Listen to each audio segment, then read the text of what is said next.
The Features of Life. Siafeng. August 16, 2005. Translated by Transin. The essence of life is a non-material structure with spirituality. To make life dynamic and expressive, its non-material essence must be embedded within a specific material structure with the help of energy. We will regard the features of life in this sense. There are 8 features of lives on Earth. They have 1. Form. 2. Consciousness. 3. Spirituality. 4. Vitality. 5. Birth. 6. Metabolism. 7. Death. 8. Transformation. Those things which have these 8 features are lives, those that do not, are not. Let us consider some examples. People are lives because 1. They have forms which are visible, touchable, and occupy space. 2. They have consciousness and are able to respond to changes in their objective material worlds and form ideas by perceiving messages from their eyes, ears, noses, tongues, and bodies, and transforming them into thoughts that guide their words and deeds. 3. They have spirituality and souls are only its foundations, things such as their yearning for better futures, revering the greatest creator, worshipping gods and Buddha, loving nature, and selfless devotion to humanity are expressions of people's spirituality. 4. They have vitality so they can move, walk, sit, lie, work, and create. 5. They experience birth, whether from their mother's womb or even by being cloned, they have beginnings. 6. They have metabolisms which are illustrated by their processes of birth, childhood, young adulthood, middle-agedness, and old age. 7. They die, nobody lives forever and everyone has the same ending, death.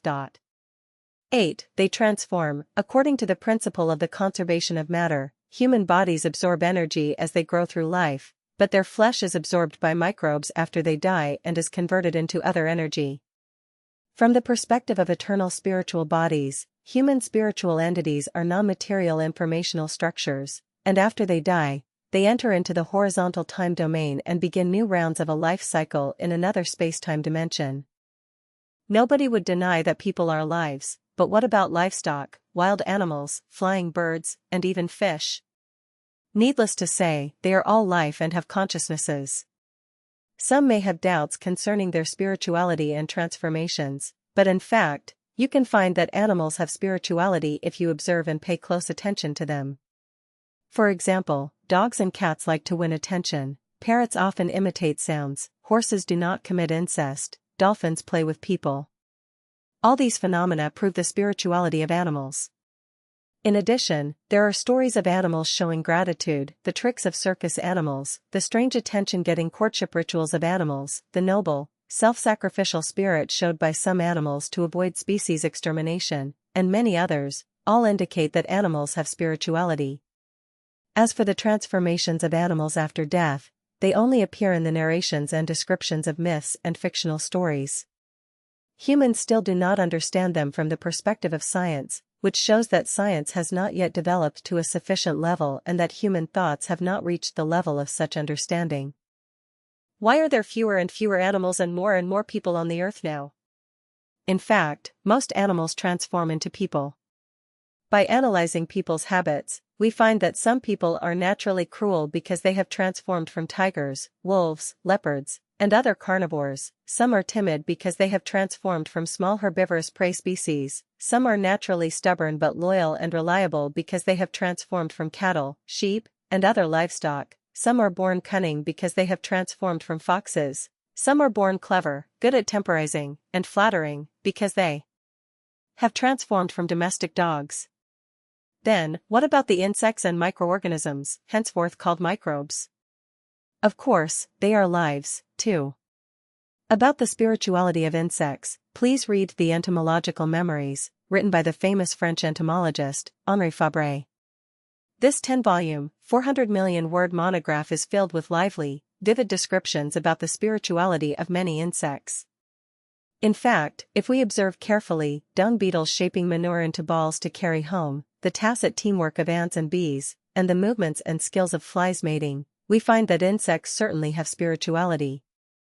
As for the transformations of insects and microbes after death, they all belong to another space, world. Though insects and microbes are closely related to people, the nature of their lives is extremely different from ours. There are no transformations between them and us, that is, people will not become insects or microbes nor vice versa. Now let us consider whether plants have spirituality or not. I will start by referring to some instances from an article on the web. Lagerstroemia indica plants in the Nan Hua Temple on Tiantai Mountain have leaves and branches that actually swing when people touch them. Mimosa draw their leaves back when they are touched. Dancing grass is so named because it has small leaves that keep dancing after the wind stops blowing.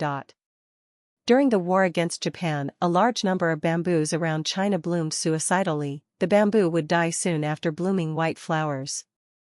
During the late 1980s, after the Jianghuai flood in the spring, the local bamboo also flowered, which predicted the summer floods and proved the local proverb that says, "Floods will come when bamboos bloom flowers." Clivia never bloom around troubled or inharmonious families but do bloom in advance to announce good news and when happy events coming. Oaks will blow themselves up when loggers come and carrots will quiver in fear when rabbits enter their fields. Ammeters have shown that tequila plants with palm shapes react to people's psychological feelings and even trace their owners' daily feelings of safety, danger, joy, and anger. If plants that are fond of light are planted in dank places, they become disgruntled and do not grow well, but if ombrophyte are planted in sunny places, they will become frustrated and even die. Some plants release poisonous gases. Evening primrose can make hospital patients with hypertension and heart diseases feel uncomfortable, and some plants can make the people whom they dislike become allergic and follow. Grapevines planted next to pine trees do not bear fruit, but ones planted next to elms bear sour fruit. We have found that plants will burst into tears and release angry biowaves when a branch is broken, but will flourish and release joyous biowaves when we water them, fertilize them, care for them, play music for them, and talk to them.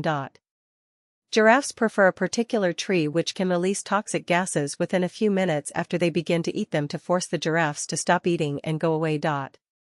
In myth novels, plants, especially flowers, possess human-like spirituality, and they are even regarded as fairies descending from the upper world.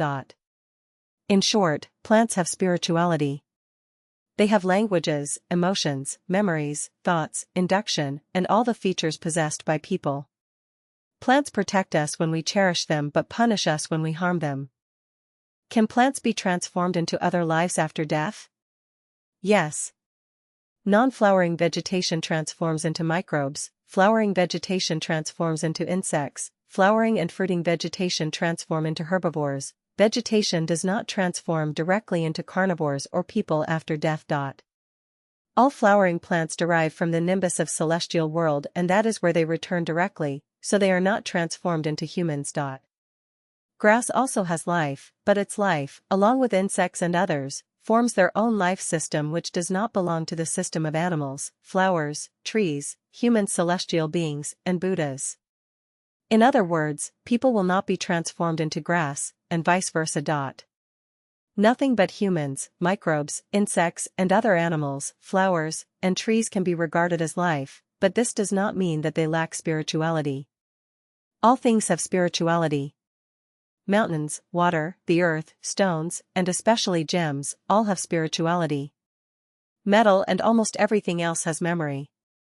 Although these substances possess most of the properties of life, they do not have consciousness and cannot be transformed into other life after they pass on, so they are not within the life category. What about invisible super-celestial beings, Buddha, gods, devils, ghosts, and others who are of the spirit world? They can be seen as life, only when they take on physical forms. Without a physical form, they are only spirits. This is why Jesus Christ, Buddha Sakyamuni, and Lao Tzu took human forms when they appeared before us. The people going to the 1,000-year world or the 10,000-year world after death are not spirits, but life, because they will retain physical forms, but in the case of those who become Buddha after death, they have the power to change their forms, so they can exist in the Elysium world as spirits or miraculously transform into any physical form freely and omnipotently. In short, we should distinguish between life and non-life with those 8 features listed above. Anything that has them is life, and anything that does not, is not.